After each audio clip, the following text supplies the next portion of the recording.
আজি 21 আগষ্টৰ পৰা আমাৰ মহিলা উদ্যমিতা আঁচনিৰ আমি 10,000 টকাকৈ আই মাতৃসকলক দিয়াৰ কাম আৰম্ভ কৰিম। অসমৰ প্ৰত্যেকটো সমষ্টিতে 30,000 40,000কৈ মহিলাক আমি 10,000 টকাকৈ উদ্যমিতা আঁচনিৰ জৰিয়তে আমি আগবঢ়াম। আমাৰ যুৱক শক্তিক 2 লাখ ল'ৰা ছোৱালীক আমি চৰকাৰী চাকৰি দিছোঁ।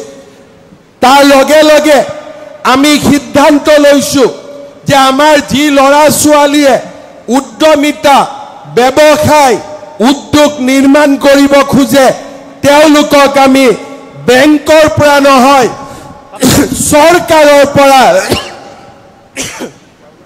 2 লাখ টকাকৈ আমি আগবঢ়াম। ঘূৰাই দিব নালাগে, মাত্ৰ নিজৰ ব্যৱসায়ত 2 লাখ টকা আমি খৰচ কৰিব লাগে। মুখ্যমন্ত্ৰীৰ আমাৰ আত্মনিৰ্ভৰ আঁচনিৰ জৰিয়তে অসমৰ 2 লাখ ল'ৰা ছোৱালীক আমি 2 লাখ টকাকৈ সাহায্য আগবঢ়াবৰ বাবে আমি সিদ্ধান্ত গ্ৰহণ কৰিছোঁ।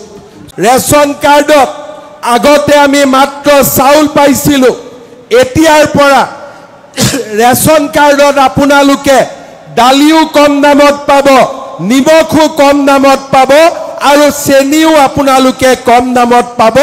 এয়া আমাৰ ৰাজ্য চৰকাৰৰ আঁচনি। শ্ৰদ্ধা ৰাইজ, দুখীয়া পৰিয়ালে যাতে কলেজত পঢ়িব পাৰে, ল'ৰা ছোৱালীৰ শিক্ষাৰ বাবে আমি বিনামূলীয়া এডমিশ্যন দিলোঁ। 6 আগষ্টৰ পৰা আমি নিযুত মইনা আঁচনি আৰম্ভ কৰিম।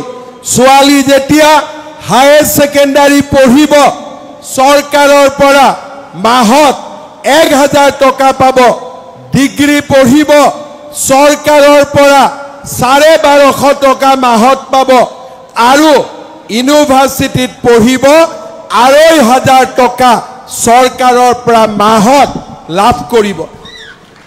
শ্ৰদ্ধা ৰাইজ, মেট্ৰিক পৰীক্ষা হ'ব।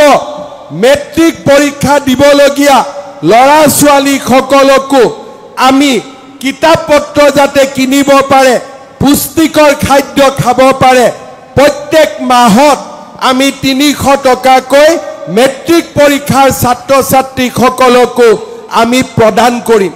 যে অৰুণোদয় পৰিয়ালসকলে লাভ কৰা 1250 টকাৰ উপৰিও অৰুণোদয় পৰিয়ালে যেতিয়া গেছ কিনিব, গেছৰ কাৰণেও আমি আপোনালোকক 250 টকা সাবসিডি দিম, যাতে আপোনালোকৰ গেছো সুলভ মূল্যত পাব পাৰে। শ্ৰদ্ধা ৰাইজ, অৰুণোদয় 1250 টকা, গেছৰ দাম 900 টকা, 550 টকা উজ্জ্বলা যোজনাৰ বাবে। এতিয়া অৰুণোদয় পৰিয়ালৰ ৰাইজে যেতিয়া গেছ কিনিব তাতো 250 টকা কম কৰি পাব। শ্ৰদ্ধা ৰাইজ,